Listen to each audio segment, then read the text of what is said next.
Start with the name of Allah who is Rahman and Rahim. Assalamu alaikum. This is Kandil Zainab here and welcome to my YouTube channel Biological Beats.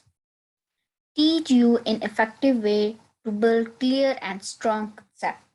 Today the topic of discussion is trace gases and global warming. So let's start it. Trace gases. Trace gases को हम minor gases भी कह सकते हैं, वो gases जो हमारे environment में, हमारे एटमॉस्फेयर में स्मॉल अमाउंट में प्रेजेंट होती हैं, तो उनको हम क्या कहते हैं? ट्रेस गैसेस कहते हैं। ये हमारे एटमॉस्फेयर में प्रेजेंट होती हैं। अब इन गैसेस में क्या आ जाते हैं? Water vapours, carbon dioxide, ozone, methane, nitrogen oxides, helium, neon. तो इन सारी गैसेस को हम क्या कहते हैं? ट्रेस गैसेस कहते हैं। क्यों? क्योंकि ये स्मॉल अमाउंट में पाई जाती हैं।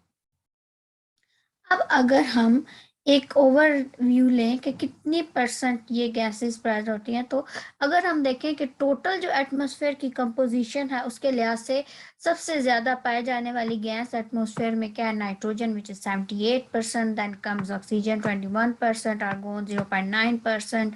और जो ट्रेस गैसेज है जिसके बारे में आज हमने डिस्कस करना है वो है 0.1%। अब उस 0.1% में जो कार्बन डाइऑक्साइड है वो है 93 या approximately 94%, then neon 4.6%, helium 1.299%, methane 0.4%, nitrous oxide और ओजोन। तो ये सारी क्या है? ट्रेस गैसेज हैं। अब अगर सोर्सेज की बात करें तो सोर्सेज में सबसे पहले अगर देखें कार्बन डाइऑक्साइड, तो कार्बन डाइऑक्साइड गैस इसके सोर्सेज में आ जाते हैं, यानी कि ये बायोलॉजिकल, ओशियानिक कंबस्टन और एंथ्रोपोजेनिक सोर्सेज से क्या प्रोड्यूस होती है? Carbon dioxide. अब बायोलॉजिकल सोर्सेज में यानी कि जब बायोमास बर्निंग होती है यानी फॉसिल फ्यूल्स की कंबस्टन होती है, तो ये सारे एंथ्रोपोजेनिक सोर्सेज में भी आ जाते हैं। अब अगर नियोन गैस देखें तो नियोन जब क्या होते हैं? वोल्केनिक इरप्शन होती है तो तब नियोन गैस रिलीज होती है। हीलियम ये क्या है? एक रेडियोजेनिक सोर्स है हीलियम गैस का। उसके बाद आ जाती है मीथेन। मीथेन भी क्या है? किससे प्रोड्यूस होती है? बायोलॉजिकल और एंथ्रोपोजेनिक सोर्सेज से प्रोड्यूस होती है, यानी कि फॉसिल फ्यूल्स की बर्निंग हो गई, इंडस्ट्रियल प्रोसेसेस हो गए, देन कम्स द हाइड्रोजन। तो हाइड्रोजन भी क्या है? बायोलॉजिकल वे से प्रोड्यूस होती है, या जब क्या होता है कि फॉर्म अल्डिहाइड की फोटोलाइसिस होती है। फोटोलाइसिस ऐसे प्रोसेस होता है जिसमें क्या होती है कि स्प्लिटिंग होती है फोटॉन्स के थ्रू, तो उसको हम क्या कहते हैं? फोटोलाइसिस कहते हैं। तो उसके रिजल्ट में भी क्या प्रोड्यूस होती है? हाइड्रोजन गैस प्रोड्यूस होती है। Then comes the nitrogen oxide. तो नाइट्रोजन ऑक्साइड भी एंथ्रोपोजेनिक सोर्सेज से प्रोड्यूस होती है। कार्बन मोनोऑक्साइड, ओजोन, ये जो डिफरेंट फोटोकेमिकल रिएक्शंस हो रहे हैं, यानी कि उसके अलावा एंथ्रोपोजेनिक सोर्सेज ये जितने भी ट्रांसपोर्ट्स हो रहे हैं, फॉसिल फ्यूल्स बर्निंग हो रहे हैं, इंडस्ट्रियल प्रोसेसेस हो रहे हैं, तो ये सारे रीजन बनते हैं ट्रेस गैसेस के प्रोडक्शन के। नेक्स्ट आ जाते हैं रोल ऑफ ट्रेस गैसेस। अब ट्रेस गैसेस का पॉजिटिव रोल भी है एंड नेगेटिव रोल भी है, लेकिन जो the most important trace gases found in earth atmosphere, इसको हम क्या कहते हैं? Green house gases. जो अर्थ एटमॉस्फेयर में जो इम्पोर्टेंट ट्रेस गैसेस हैं उनको हम ग्रीन हाउस गैसेस भी कहते हैं। इनको ग्रीन हाउस गैसेस इसलिए कहते हैं कि ये क्या करती हैं? हेल्प करती हैं अर्थ को वार्म रखने में। और ये वार्म कैसे रखती हैं? कि लाइट को क्या करते हैं? ये एब्जॉर्ब करते हैं सन से। अब कुछ ऐसी मैन मेड ट्रेस गैसेज हैं जिनमें अगर ट्रांसपोर्टेशन से लगाएं तो कार्बन मोनोऑक्साइड या जो फॉसिल फ्यूल बर्निंग से रिलीज होती हैं वो क्या हो रही होती हैं? अर्थ एटमॉस्फेयर में एकम्युलेट हो रही होती हैं। जब वो अर्थ एटमॉस्फेयर में एकम्युलेट होती हैं तो उससे क्या होता है? ग्लोबल वार्मिंग होती है, यानी कि अर्थ का टेम्परेचर इंक्रीज हो जाता है। अल्टीमेटली क्या हो जाती है? ग्लोबल वार्मिंग हो जाती है। और क्या होता है इससे? ओजोन जो कि स्ट्रेटोस्फेरिक जोन में प्रेजेंट है उसकी क्या होती है, डिप्लीशन हो जाती है। अब इसमें जो ओजोन है, ओजोन भी क्या है, एक ट्रेस गैस में आती है। अब इसका क्या है कि ओजोन क्या है, एक इम्पोर्टेंट नेचुरल गैस है। अगर इसको ग्रीन हाउस इफेक्ट के लिहाज से देखा जाए तो ये ओजोन कहाँ पे प्रेजेंट होती है, ओजोन जो सेकंड लेयर है स्ट्रेटोस्फेयर उसमें प्रेजेंट होती है। अब ओजोन क्या करती है कि जो हार्मफुल अल्ट्रा वायलेट रेडिएशन आ रही होती है सन से, उसको क्या करती हैं, एब्जॉर्ब करती हैं ताकि वो अर्थ सरफेस पर ना पहुंच सके, और अर्थ का जो टेम्परेचर है इससे राइज ना हो। लेकिन क्या होता है कि जो दूसरी ट्रेस गैसेस होती हैं लाइक क्लोरोफ्लोरोकार्बन, वो क्या करती हैं, जब एटमॉस्फेयर में इंटर होती है, अब इंटर कैसे होती है, डिफरेंट ह्यूमन प्रोसेसेस के थ्रू। और ये जो क्लोरोफ्लोरोकार्बन होती हैं, कार्बन होते हैं डिफरेंट, हम जो इलेक्ट्रिकल अप्लायंसेस यूज करते हैं लाइक एसीज वगैरह, तो उससे भी रिलीज हो रही होती हैं। तो ये क्या होती है, जब रिलीज होती हैं तो एटमॉस्फेयर में जाती हैं, एटमॉस्फेयर में जब जाती हैं तो ये क्या कर देती है, ओजोन लेयर को डिप्लीट कर देती है, यानी कि ओजोन होल क्रिएट कर रही है। तो ओजोन लेयर क्या हो जाती है, डैमेज हो जाती है। तो अल्टीमेटली क्या होता है कि जो अल्ट्रा वायलेट रेडिएशन सन से आ रही होती है वो अर्थ की सरफेस पे रीच कर जाती हैं, जिससे क्या हो जाती है, ग्लोबल वार्मिंग हो जाती है। अब क्या है कि ये जो ट्रेस गैसेस है मेजर काज है ग्लोबल वार्मिंग का। अब ग्लोबल वार्मिंग क्या है, ग्लोबल वार्मिंग क्या है, is the long term heating of earth climate system observed in the since pre-industrial period between 1815 and 1900। अब ग्लोबल वार्मिंग अगर मैं सिंपली आपको समझाऊं तो ग्लोबल वार्मिंग में कहता है कि जब इन ग्रीन हाउस गैसेस की वजह से अर्थ का टेम्परेचर क्या हो जाता है, इंक्रीज हो जाता है, उससे क्या होता है कि अर्थ का जो ग्लोब है वो वार्म हो जाता है। इसको हम क्या कहते हैं, ग्लोबल वार्मिंग कहते हैं। अब ग्लोबल वार्मिंग कैसे हो सकती है, ह्यूमन एक्टिविटीज की वजह से, यानी कि ट्रांसपोर्टेशन या इंडस्ट्रियल प्रोसेसेस आ जाते हैं, उसके अलावा फॉसिल फ्यूल की बर्निंग होती है। तो इससे क्या होता है कि जो हीट होती है, हीट ट्रैपिंग बाय अर्थ क्या होती है, वो अर्थ की में जो ग्रीन हाउस गैसेस है उनसे हीट ट्रैपिंग क्या हो जाती है, इंक्रीज हो जाती है, जिससे क्या होता है कि अर्थ एटमॉस्फेयर का टेम्परेचर क्या हो जाता है, हाई हो जाता है। और ये किसका काज बनती है, ग्लोबल वार्मिंग। उसके बाद बात करते हैं कि कुछ ऐसी गैसेस हैं, यानी कि कुछ सनलाइट ऐसी है जो कि क्या होती है, अर्थ से रिफ्लेक्ट होती है किसमें, एटमॉस्फेयर की तरफ, और कुछ जो होती हैं कहाँ पे जाती हैं, सरफेस की तरफ। लेकिन ज्यादातर क्या होती हैं, सरफेस पे जो एब्जॉर्ब होती हैं वो क्या होती हैं, वार्म होती हैं। अब उनमें आ जाती हैं इंफ्रारेड रेडिएशन। इंफ्रारेड रेडिएशन क्या होती है, वो सरफेस से क्या हो जाती है, इमिटेड हो जाती है। क्यों, क्योंकि ये क्या होती है, हार्मफुल होती हैं। तो ये इमिटेड कैसे होती हैं, इसको वो जो ओजोन लेयर स्ट्रेटोस्फीयर में प्रेजेंट होती है वो क्या कर रही होती है, एब्जॉर्ब कर लेती हैं। कुछ ऐसी इंफ्रारेड रेडिएशन होती हैं जो कि क्या कर जाती हैं, स्केप आउट हो जाती हैं टुवर्ड्स द स्पेस। लेकिन कुछ जो होती हैं ग्रीन हाउस गैसेस, उन यानी कि जो ट्रेस गैसेस हैं उनको क्या कर लेती हैं, वो एब्जॉर्ब कर लेती हैं। अब वो जो गैसेस एब्जॉर्ब करती हैं इंफ्रारेड रेडिएशन, उनमें क्या आ जाते हैं, वाटर वेपर्स आ जाते हैं, कार्बन डाइऑक्साइड आ जाती है, मीथेन आ जाती हैं, और क्या आ जाती, ये क्या करते हैं, सारी जितनी भी डायरेक्शन है उसमें क्या कर देती है, इंफ्रारेड रेडिएशन को री रेडिएट कर देती है, यानी कि तुम जितनी भी जगह है उसको क्या कर देती है, उसमें उसको ट्रांसलोकेट कर देती है। और कुछ ऐसी होती हैं जो सरफेस पे वापस चली जाती है, और जो वापस जाती हैं वो क्या करती हैं, वो क्या कर देती हैं, फर्दर वार्म्स कर देती हैं सरफेस को, और किस जगह पर, जो लोअर एटमोसफेयर है उस पर। तो फिर क्या होता है कि टेम्परेचर क्या हो जाता है, इंक्रीज हो जाता है। जैसे कि आप दिखाया हुआ है कि सन है, सन से क्या आ रही है, रेडिएशन आ रही है या लाइट आ रही है।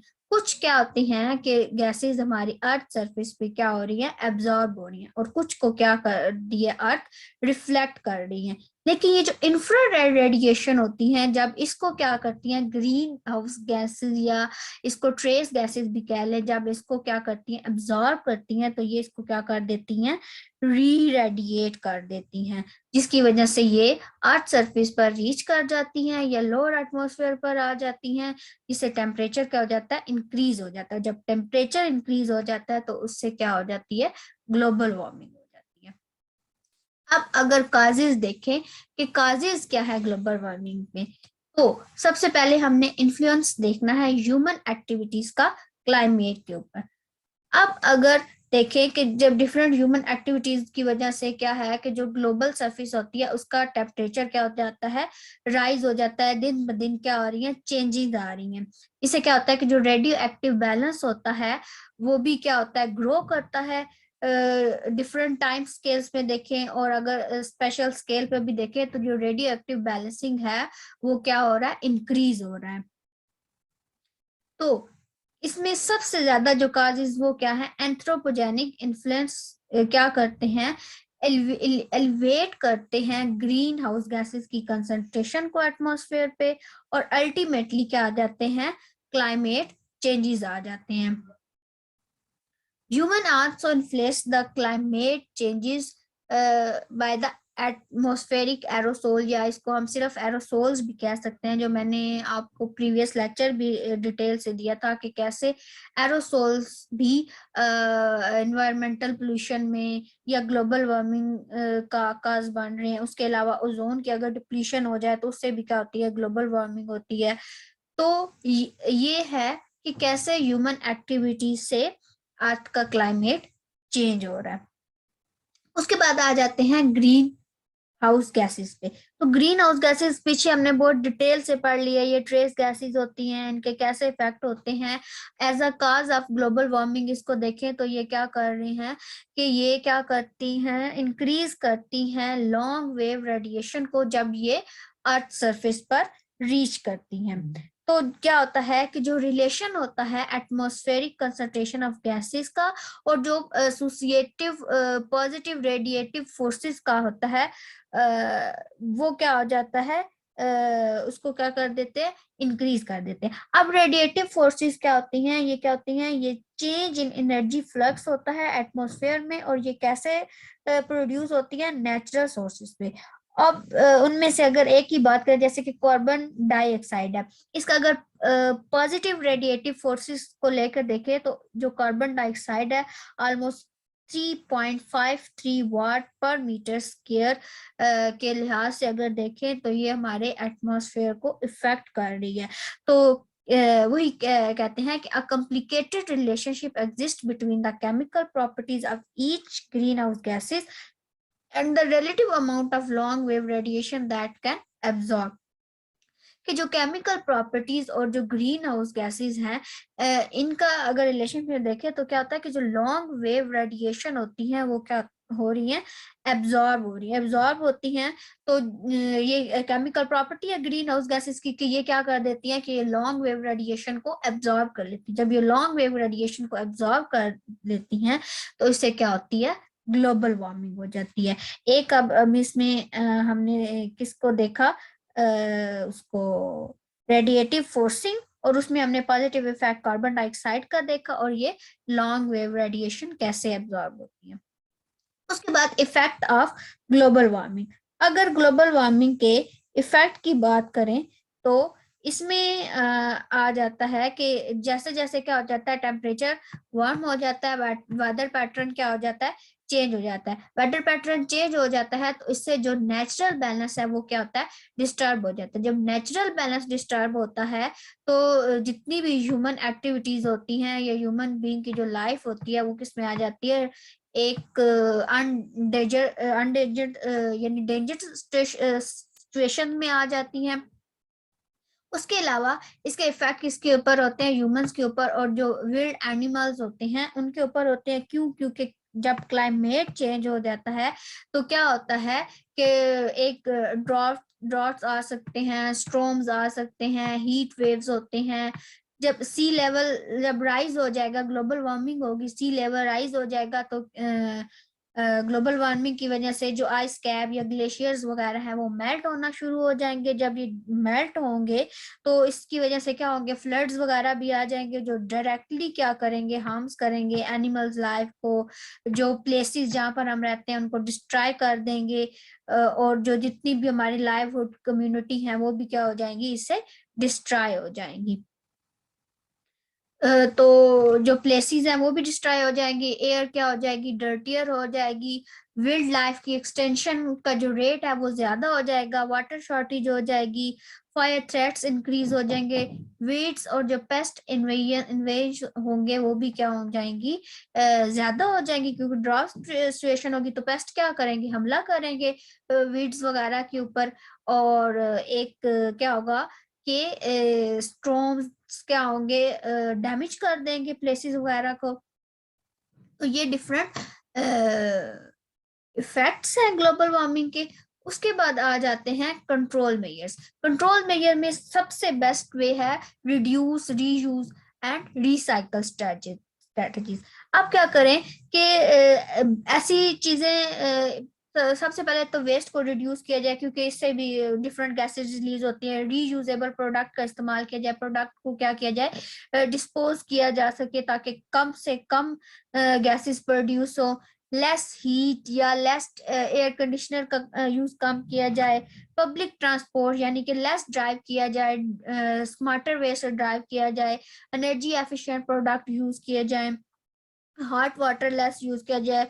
जब क्या किया जाए, स्विच ऑफ स्ट्रेटजीज अपनाई जाए। प्लांट ट्री, ट्री को प्लांट किया जाए। ये बहुत इंपॉर्टेंट है कि जब ज्यादा से ज्यादा अगर हम दरख्त लगाएंगे तो जो कार्बन डाइऑक्साइड है वो क्या आगे ट्रीज को एब्जॉर्ब करेंगे और अल्टीमेटली ऑक्सीजन मिलेगी, और जिसकी वजह से क्या होगा, ग्लोबल वार्मिंग रिड्यूस होगी। और एक और इम्पोर्टेंट पॉइंट कि अवेयरनेस को स्प्रेड करें, ज्यादा से ज्यादा ग्लोबल वार्मिंग पे बात की जाए। सोशल मीडिया के थ्रू इसके ऊपर बात बात बातचीत की जाए, अपना पॉइंट ऑफ व्यू रखा जाए।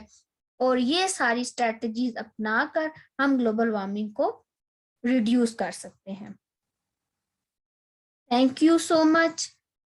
अगर आपको मेरी वीडियोस अच्छी लगती हैं तो please subscribe my channel, share it and like, क्योंकि ये आप लोग की तरफ से मोटिवेशन होती है ताकि मैं ज्यादा से ज्यादा वीडियोस अपलोड कर सकूं।